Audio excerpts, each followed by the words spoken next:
Pero vamos a continuar. 2 de Pedro, capítulo 2, versículo 14.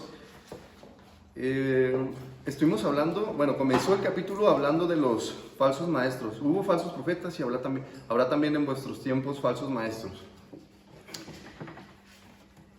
Estuvimos hablando acerca de cómo estos falsos maestros generalmente provienen primero de dentro de las congregaciones.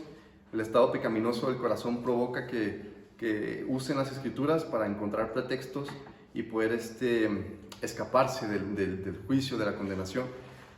Obviamente corazones en donde no hay arrepentimiento, donde no hay un conocimiento de Cristo Jesús, un verdadero conocimiento de Cristo Jesús. Entonces esto produce que a la larga, o no tan a la larga, estas personas comiencen a enseñar ese estilo de vida pecaminoso a otras y ustedes saben, ¿no?, que en nuestras fuerzas es imposible arrepentirnos, es imposible dejar un estilo de vida que les agrada al Señor.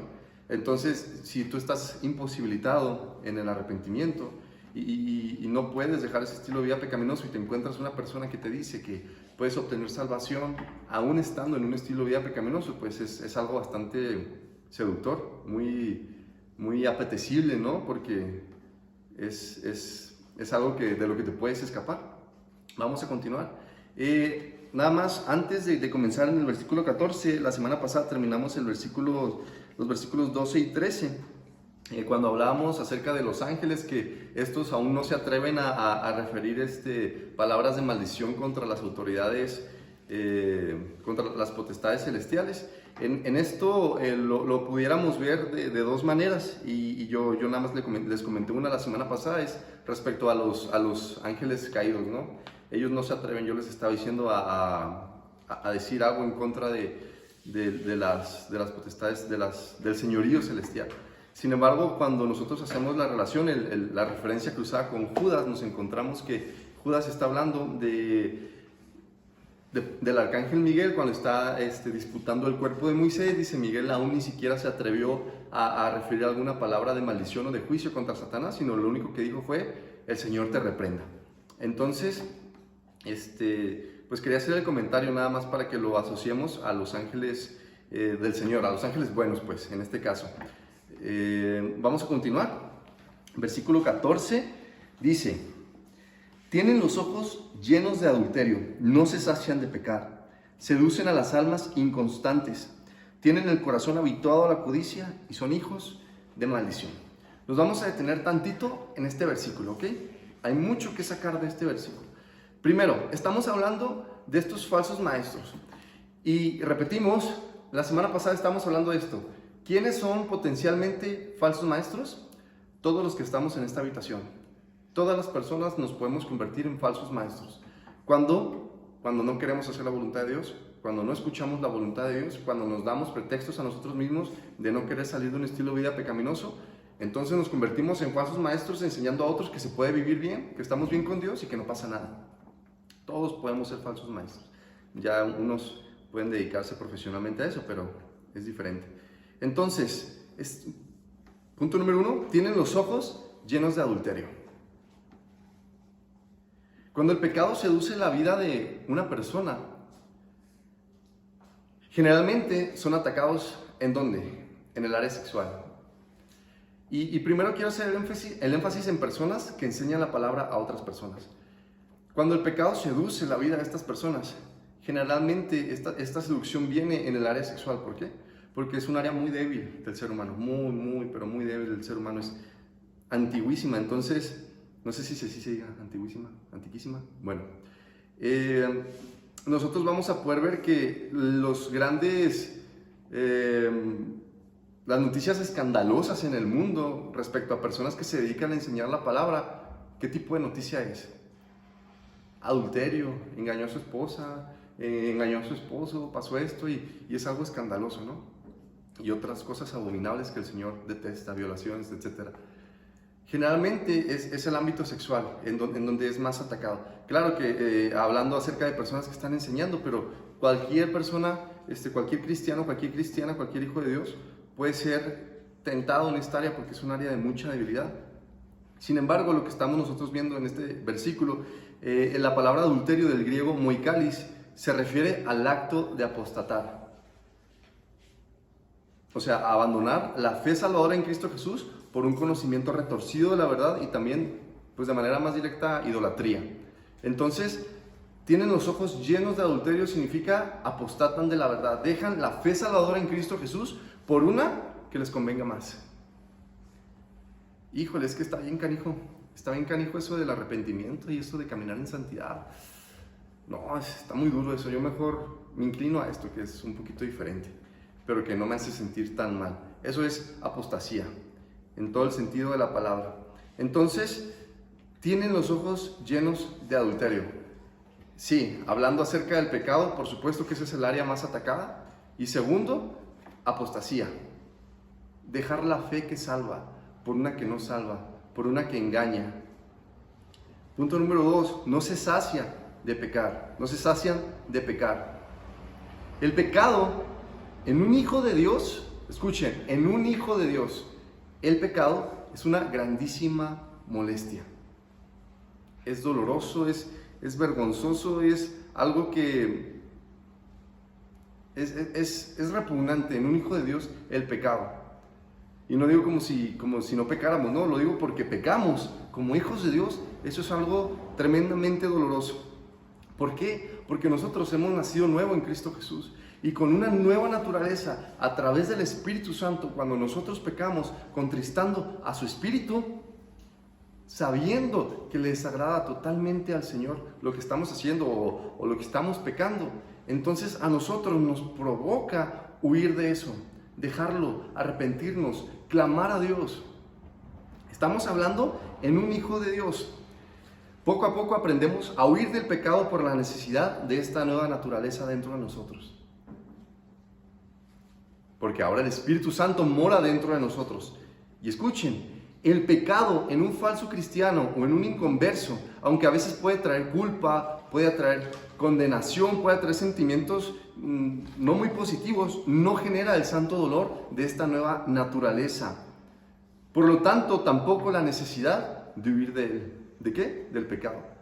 Puede generar culpa, puede generar condenación, puede generar ahí un poquito de tristeza y ya está, pero no genera la necesidad de huir del pecado, sino al contrario, se vuelven expertos en pecar y aparentar a los demás actitudes piadosas.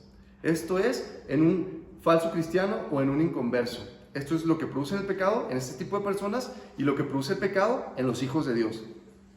No se sacian de pecar, dice, viene del griego akatapaustos, lo cual significa incapacidad para detenerte, no poder estar quieto. Esto es una gran evidencia de falta de arrepentimiento y verdadera fe en Jesucristo, pues para ellos es imposible dejar de pecar. No lo desean y tampoco pueden. Es imposible. El arrepentimiento, les digo, es un don del Espíritu Santo. Solamente el Espíritu Santo lo da.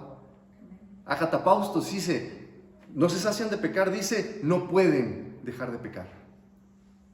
No pueden, no les interesa, no quieren dejar de pecar. Ok, terminamos el punto número 2, no se sacian de pecar. Punto número 3, seducen a las almas inconstantes. Dios a través de Pablo nos enseña en Romanos 1:32 que quienes, habiendo entendido el juicio de Dios, que los que practican tales cosas son dignos de muerte, no solo las hacen, sino que también se complacen con los que las practican. Eso está en Romanos 1. No solo las hacen, sabiendo que les agrada al Señor, se complacen con quienes están en el mismo nivel de ellos. Como cazadores preparan la trampa con carnada que parece atractiva y deliciosa para quienes, lo dice el versículo, para los inconstantes. Una traducción más fiel sería para los inestables, los cuales Santiago nos describe en su carta. Si gustan, vamos a Santiago 1. Santiago 1, versículos 6 al 8. ¿Están ahí? Ok. Santiago 1, 6 al 8 dice, pero pida con fe, no dudando nada, porque el que duda es semejante a la onda del mar que es arrastrada por el viento y echada de una parte a otra. No piense pues quien tal haga que recibirá cosa alguna del Señor. El hombre de doble ánimo es inconstante en todos sus caminos. Aquí cuando dice de pida se refiere a pida sabiduría. El hombre de doble ánimo es inconstante en todos sus caminos. Hombres y mujeres, ¿ok? Dice hombre, pero el ser humano. De doble ánimo es inconstante en todos sus caminos. El Señor Jesús enseñó que quien servía a dos amos, a uno iba a fallar. De manera práctica, ¿no? O vas a la iglesia a escuchar palabra y eres de Cristo Jesús, o hablando de personas que se congregan, o vas a la iglesia y escuchas palabra, pero por fuera sirves al pecado, sirves a la carne. El hombre inconstante no prospera en nada, no es bendecido por Dios en nada. ¿Y cuál es la mayor bendición que nosotros podemos recibir de Dios? La salvación, la vida eterna.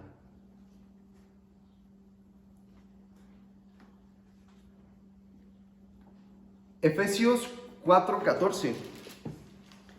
¿Alguien que lo quiera leer así en voz bien alta para que se alcance a escuchar?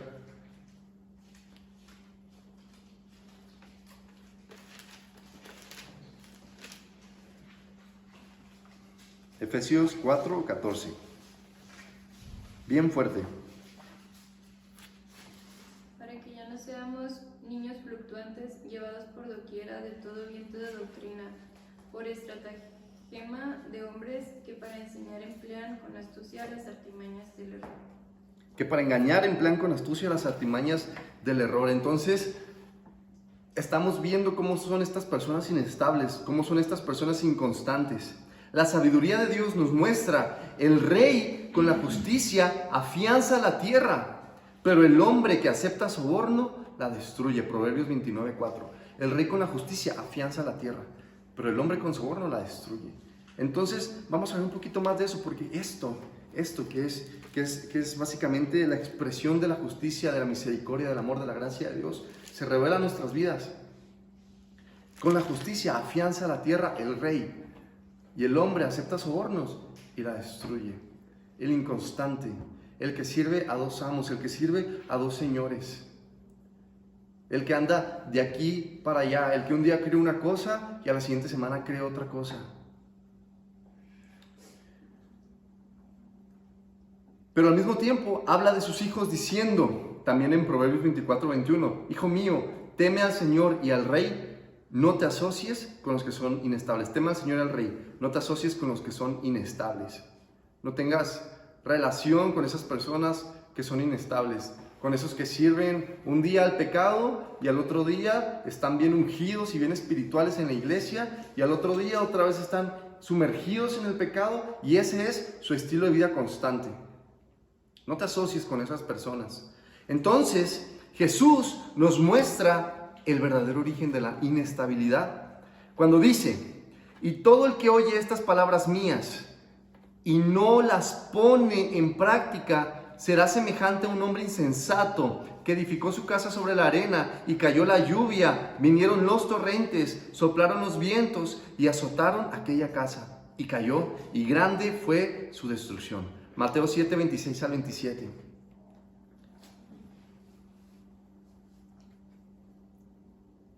La insensatez del corazón en no poner en práctica las palabras que escuchamos de Cristo Jesús.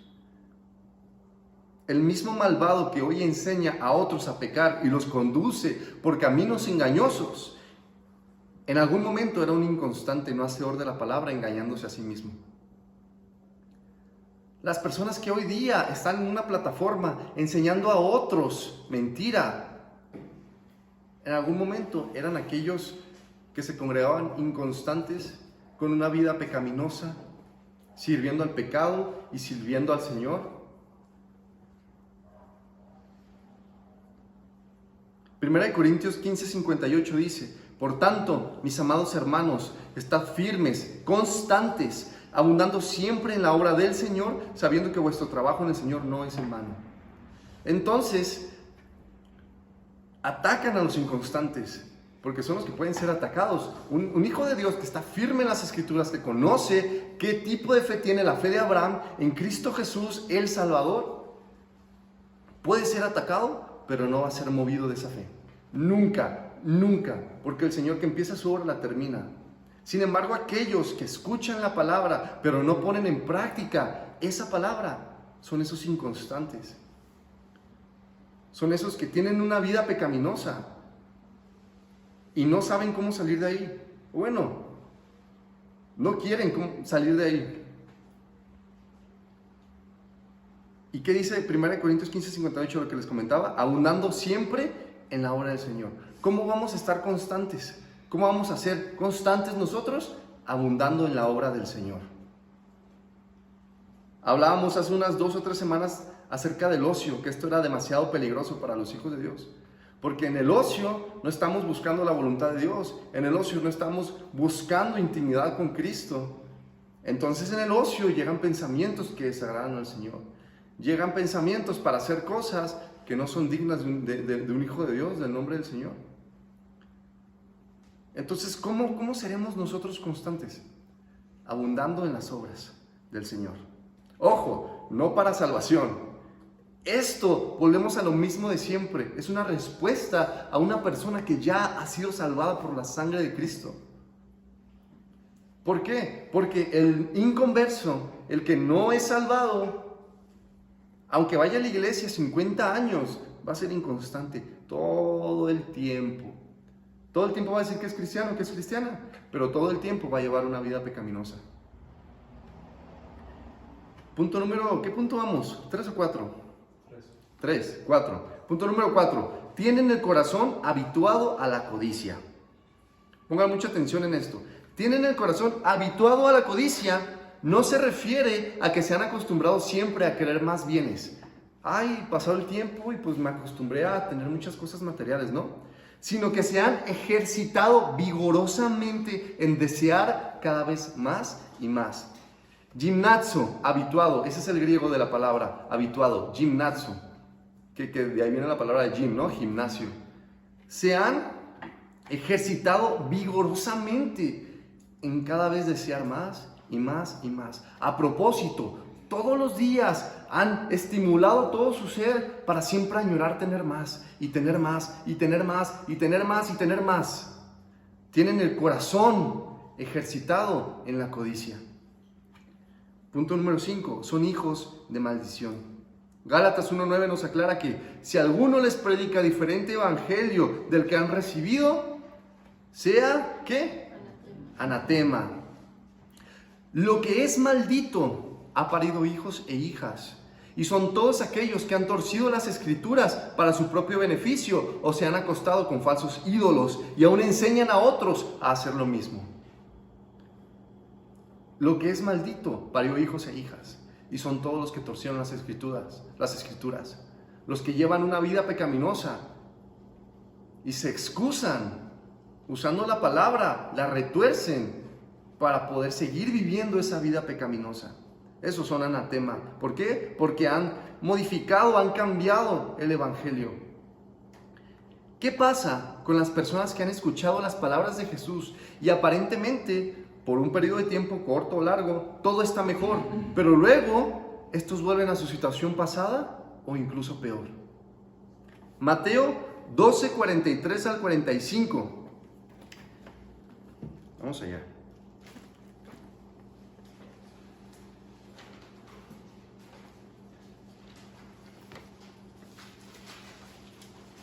Mateo 12:43 al 45. Dice: cuando el espíritu inmundo sale del hombre, anda por lugares secos buscando reposo y no lo halla. Entonces dice: volveré a mi casa de donde salí. Y cuando llega, la halla desocupada, barrida y adornada. Entonces va y toma consigo otros 7 espíritus peores que él, y entrados moran allí, y el postrer estado de aquel hombre viene a ser peor que el primero. Así también acontecerá a esta mala generación. La palabra de Dios, hermanos, nos limpia y pone en orden nuestro corazón. Pero cuando no hay arrepentimiento, nos volvemos una casa limpia, bien limpia, brillante, pero vacía, que solo está a la espera de ser ocupada por el pecado y huestes espirituales de maldad para destruir nuestras vidas. Eso pasa con las personas que escuchan la palabra, que van a la iglesia domingo tras domingo, pero no se arrepienten. Su casa puede estar limpia porque la palabra limpia, pero es una casa vacía. Por eso Jesús dice de Él mismo en Juan 15:1-6. ¿Qué dice Jesús del mismo en Juan 15:1-6? Vamos ahí.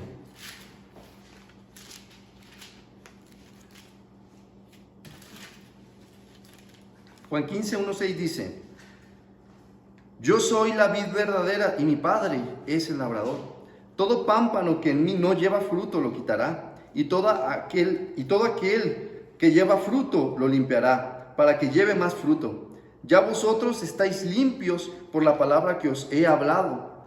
Permaneced en mí y yo en vosotros. Como el pámpano no puede llevar fruto por sí mismo, si no permanece en la vid, así tampoco vosotros, si no permanecéis en mí. Yo soy la vid, vosotros los pámpanos. El que permanece en mí y yo en él, éste lleva mucho fruto, porque separados de mí nada podéis hacer. El que en mí no permanece será echado fuera como pámpano y se secará, y los recogen y los echan en el fuego y arden. ¿Se acuerdan? La semana pasada estuvimos hablando acerca del infierno, la importancia de predicar del infierno, el tema favorito, bueno, no sé si favorito, ¿verdad? Pero sí de lo que más habló Jesús estando aquí en la tierra. ¿Qué dice Jesús? Permaneced en mí, permanezcan en mí. Eso es todo lo contrario a las personas que son inconstantes, a los que son inestables. Los hijos de Dios no son inconstantes, sino son inestables, permanecen, permanecen y permanecen y permanecen y permanecen. Porque solamente permaneciendo en Él es que verdaderamente llevaremos fruto para la gloria de Dios. Porque dice la palabra, muchos serán limpios y emblanquecidos y purificados. Los impíos procederán impíamente, y ninguno de los impíos entenderá, pero los entendidos comprenderán. Daniel 12:10. Muchos serán limpios, emblanquecidos y purificados. ¿Y qué dice? Los impíos se van a seguir comportando como impíos y no van a poder entender nada. Vamos a leer los versículos 15 al 16.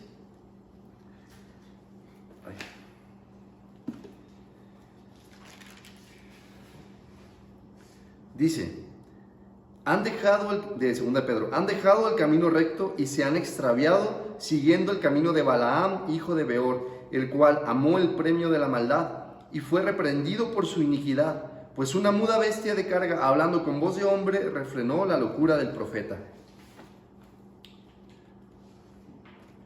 Eso está en Números capítulo 22, 23 y 24, por si lo quieren leer en sus casas. Balaam estaba habituado a escuchar la voz de Dios. Balaam era un hombre que estaba acostumbrado a escuchar la voz de Dios. Entonces Israel va marchando, conquistando las ciudades. Los moabitas ven que se acerca Israel, tienen un montón de miedo. Entonces el rey Barak le dicen al rey Barak, sus consultores, hay un hombre que, ¿cómo le dicen? Es adivino, creo. Ve, háblale para que te maldiga a ese pueblo, porque todo lo que él maldice es maldito y todo lo que bendice es bendito. Entonces van y consultan a este Balaam, y Balaam dice, ok, denme chance, déjenme lo consulto con el Señor. Lo consulta y Dios le habla. Y le dice Dios, no los vas a maldecir.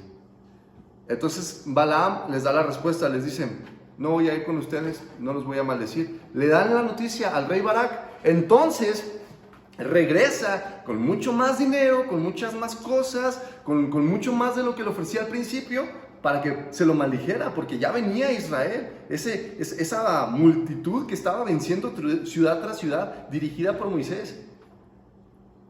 ¿Y qué dice Balaam cuando ve que ahora llegan con 2, 3 veces más de lo que les había ofrecido el rey Barak al principio? Ok, bueno, dame chance, déjame, le vuelvo a consultar a ver qué dice el Señor. Y va, ¿no? Y lo consulta. Y el Señor le dice, ve con ellos, pero harás lo que yo te diga. El Señor ahí estaba furioso. No podemos tentar a Dios, hermanos. No podemos tentar a Dios. La respuesta de Dios para el pecado es y siempre será no. Entonces, nada tenemos que estar insistiéndole para que cambie de opinión, para que nosotros podamos tener ganancias deshonestas o podamos disfrutar la carne. Nada tenemos que estar insistiéndole a Dios. Les voy a dar algunos ejemplos. Dios te dice, no forniques. Entonces, no insistas si te puedes pasar de la raya o no con tu novio o con tu novia. Dios te dice, aborrezco a los borrachos. Entonces, no insistas si te puedes pasar de la raya con el alcohol. Dios te dice, honra a tus padres. Entonces, no insistas buscando textos fuera del contexto para responder y ser grosero con ellos. Dios te dice, educa, instruye a tus hijos en mis caminos. Entonces, no insistas queriendo que otros les enseñen el evangelio y no tú, primero con tu vida. Dios te dice, arrepiéntete y clama a mí de verdad. Entonces, no insistas en vivir ignorando a Jesucristo. Cree y búscalo con todas tus fuerzas. Balaam estuvo a punto de ser asesinado por Dios. A una nada estuvo de ser asesinado por Dios. Agarró su mulita, se fue con los moabitas, ya iban camino y de repente la mula, Balaam no, vio al ángel del Señor. ¿Qué hizo la mula? Se hizo para un lado tratando de escapar, la mula. ¿Y qué hace Balaam? Lo agarra a golpes a la mula y ya empieza a caminar por otro lado. Y van caminando y la mula otra vez ve al ángel del Señor. Y se hace otra vez para un lado la mula y la agarra a golpes Balaam a la mula. Y ya empieza a caminar para otro lado. Y luego la tercera vez ve la mula de nuevo al ángel del Señor. Y otra vez dice que se hace a un lado de manera que le aprieta la pierna a Balaam y que agarra golpes a la mula. Entonces el Señor hace hablar a la mula. Oye, dice, ¿por qué me estás golpeando si tú me tienes desde siempre? ¿Acaso me comporto normalmente así? Bien sensata la mula. Y Balaam, no, pues no. ¿Pero qué estaba viendo la mula? Tenía enfrente al ángel del Señor. ¿Cómo? Con la espada desenvainada. Con la espada lista para asesinar a Balaam. Entonces, tiene misericordia Dios de Balaam y le abre los ojos para que lo pueda ver. Y dice, se postró en tierra. ¿Qué le dice el Señor a Balaam? Hijo, ¿cómo estás tonto? Algo por el estilo. Porque tu mula me vio y se hizo a un lado, no te maté. Porque tu mula te vio y no se hizo a un lado, no te maté. Si no, te hubiera matado y a ella lo hubiera dejado viva.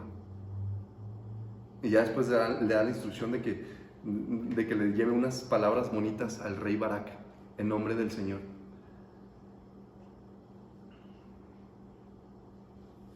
Dios tuvo misericordia de Balaam y no lo mató. Dios tuvo misericordia, no lo mató, pero estaba con la espada desenvainada. Pero hay muchos otros que no verán que Dios está enfrente y que ya tiene la espada lista para atacar con poder y fuerza, y la dureza de su corazón los hará seguir el camino de maldad, ciegos caminando a su destrucción eterna. Dios tuvo misericordia de Balaam, pero hay muchos que no van sobre una mula que puede ver al Señor y se hace a un lado. Hay muchos que tienen enfrente al Señor con la espada desenvainada y nada los va a quitar del camino. Y el Señor los va a aniquilar. Yo sé que suena fuerte, que suena duro, pero ese es el Dios de las Escrituras, el que creó el universo, el que dio su vida por el pecador y el mismo que aborrece al pecador, que lo rechaza.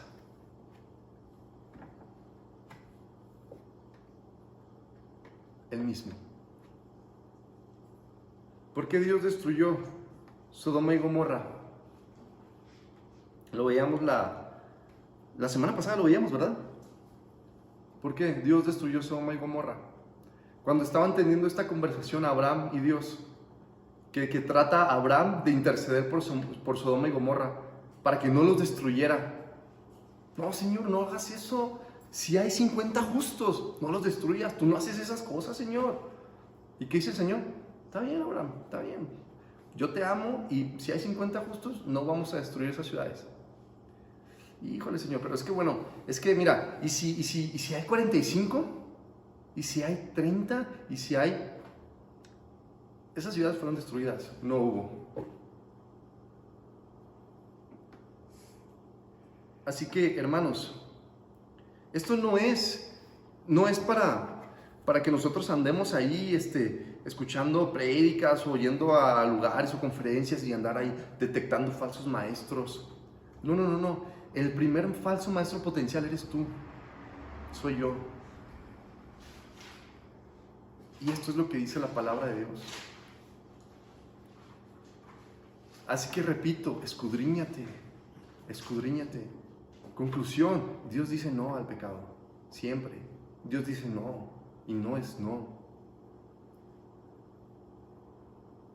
Si tú eres un hijo o una hija de Dios, gloria a su nombre, porque Él te ha salvado, su sangre te ha redimido. Él te ha limpiado con su palabra y te ha hecho una nueva criatura.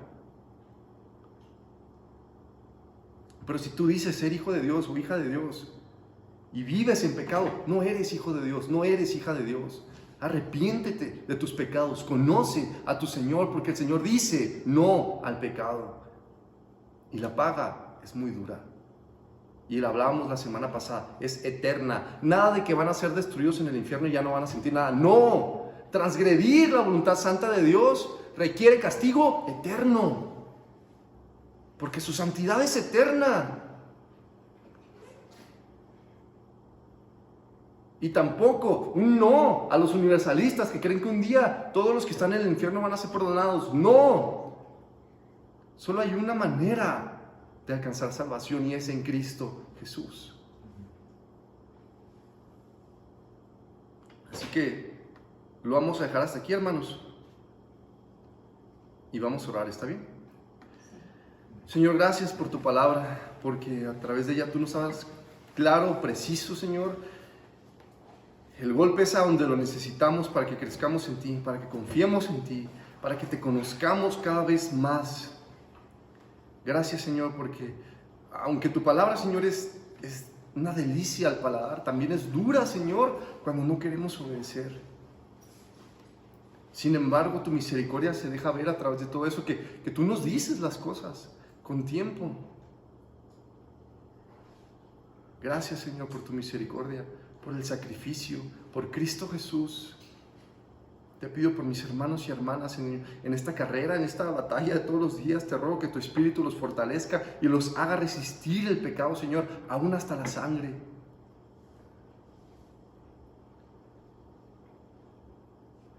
Te pido por los llamados, por los escogidos, Señor, para que levantes obreros y prediquen tu palabra, y oren y clamen y hablen, Señor, la verdad. Bendito eres por siempre, Dios, y para siempre. Que esto que acabamos de ver el día de hoy sea real en nuestras vidas. Que lo vivamos, que te experimentemos, que vivamos tu amor, Cristo Jesús. Danos la fuerza, Señor, para continuar, para resistir el mal y para aprender a depender de ti más cada día. En el nombre de Cristo Jesús. Amén.